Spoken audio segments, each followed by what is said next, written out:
ఇలా BJP government కూడా action తీసుకోవచ్చు రాష్ట్ర ప్రభుత్వం మీద, కానీ బీజేపీ గవర్నమెంట్ అంటనట్టుగానే ఉన్నది.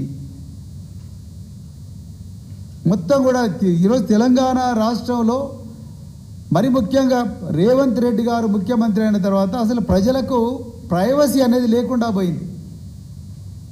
ఉదాహరణకు నాకు ఈ ట్యాపింగ్ కేసులో 243 ఆఫ్ పంజాగుట్ట పోలీస్ స్టేషన్, నాకు ట్యాపింగ్ కేసులో 14వ తారీఖు నాడు నోటీస్ వచ్చింది నన్ను అటెండ్ కామని.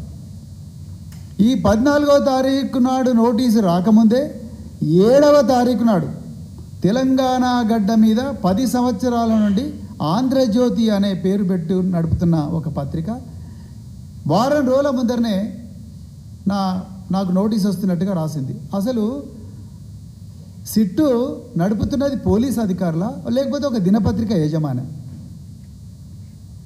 7వ తారీఖు నాడేమో ఇకపై ఆర్ఎస్ ప్రవీణ్ వంతు ట్యాపింగ్ వ్యవహారంలోనే వస్తుంది, నేనేదో నిందితున్నాయన్నట్టు. అదేవిధంగా 14వ తారీఖు నాడు నాకు నోటీస్ వస్తుంది. నేను సిర్పూర్ కాగజ్ నగర్లో ఉన్నా. మళ్ళీ ఒక వారం రోజులకు ఆర్ఎస్ ప్రవీణ్కు మళ్ళీ 2వ నోటీసు. అంటే ఈ రన్నింగ్ కామెంటరీ, ఇంత కీలకమైన కేసులో ఈ రన్నింగ్ కామెంటరీ ఇస్తున్నది ఎవరు? రేవంత్ రెడ్డి కాకపోతే ఇంకెవరిస్తారు ఆ పత్రికా యాజమాన్యానికి? నేను ఇవాళ మళ్ళీ ఒకసారి రిపీట్ చేస్తున్న పోలీసు ఉన్నతాధికారులకు, మీరు ఈ రేవంత్ రెడ్డి గారి రాక్షస ఆనందానికి మీరు బలి అవుతున్నారు. దయచేసి జాగ్రత్తగా పనిచేయండి, చట్ట ప్రకారం మాత్రమే పనిచేయండి. ముఖ్యమంత్రి గారి అక్రమ ఆదేశాలను, దౌర్జన్యపర విధానాలను వీటిని దయచేసి అడ్డుకోండి. ఎవ్వరు కూడా ఎల్లకాలం ఒకటే పార్టీ అధికారంలో ఉండదు. రేపు మళ్ళీ బీఆర్ఎస్ పార్టీ అధికారంలోకి వస్తుంది.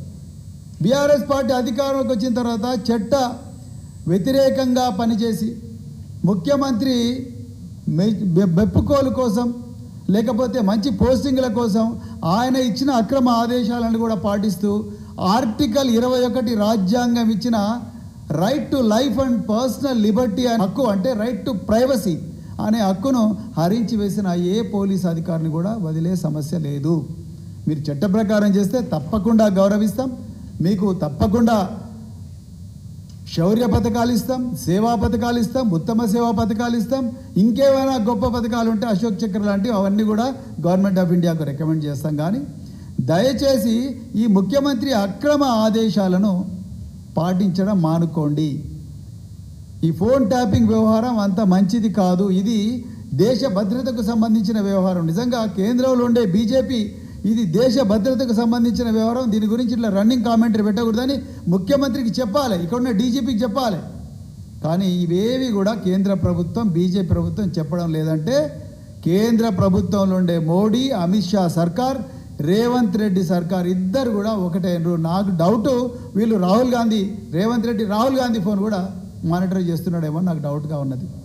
రేవంత్ రెడ్డి కాంగ్రెస్ ఏఐసీసీలో ఉండే వ్యక్తుల ఫోన్లు కూడా మానిటర్ చేస్తారన్నా నాకు డౌట్గా ఉన్నది. లేకపోతే గాంధీ భవన్ నుంచి కాంగ్రెస్ పార్టీ నాయకులు వాళ్ళు రాసిన లెటర్ల యొక్క పూర ట్రాన్స్క్రిప్ట్ అంతా కూడా ముఖ్యమంత్రి చేతికి వస్తున్నాయని సౌత్ ఫస్ట్ పత్రిక రాస్తూ ఉన్నది. అంటే మరి ముఖ్యమంత్రి గారు, మరి మీకంత రీచ్ ఉన్నప్పుడు మీరు ఎవరి ఫోన్ అయినా ట్యాప్ చేస్తారు. కానీ మీరు ఇదే ముఖ్యమంత్రి ఢిల్లీలో ఏమన్నాడు? మేము చాలా పారదర్శకంగా వ్యవహరిస్తాం, మేము ఇట్లా చేయము, అదేవిధంగా మేము చట్ట ప్రకారమే నడుచుకుంటాం, అదేవిధంగా we will maintain transparency and uphold law అని చెప్పి మరి ఇదే ముఖ్యమంత్రి అన్నాడు.